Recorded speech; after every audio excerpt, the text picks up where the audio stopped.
Breaking news coming in after Congress claimed the CBI preliminary investigation gave clean chit to former Maharashtra Minister Anil Deshmukh.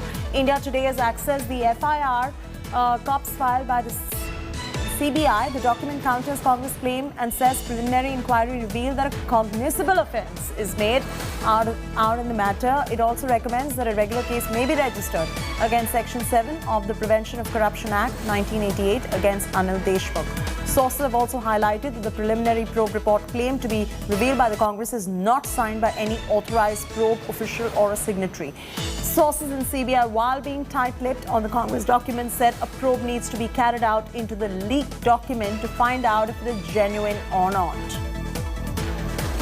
Arvind Ojha is now joining us live for the very latest on this. Arvind, हमें बताइए, कांग्रेस एक तरफ से कह रही है कि ये जो रिपोर्ट है, प्रिलिमिनरी रिपोर्ट, उसमें ये उसके हिसाब से इनको अरेस्ट नहीं करना चाहिए था, और हालांकि बात यह है कि whether it is Parambir Singh or Sachin Waze, there are some startling revelations that have come out against Anil Deshmukh as well. And at the moment, अभी आप हमें समझाइए कि ये जो रिपोर्ट है ये फर्जी है या ऑथराइज सिग्नेचर है, इसमें क्या हो रहा है इसमें? देखिए चैती, जो सुबह से ही सोशल मीडिया पर पीई का डॉक्यूमेंट्स चल रहा है, एजेंसीज के सोर्सेज का कहना है कि वो अनसाइंड है।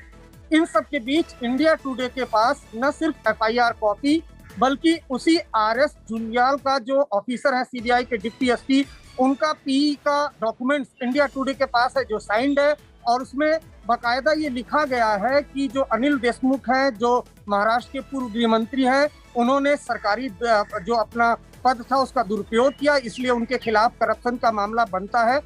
उसी पीई की रिपोर्ट में जो साइंड रिपोर्ट है जो इंडिया टुडे के पास एक्सक्लूसिव है, उसमें लिखा हुआ है कि सचिन वाजे को भी मुंबई के तमाम जो सेंसिटिव केसेस हैं, बड़े केसेस हैं, वो भी दिए गए।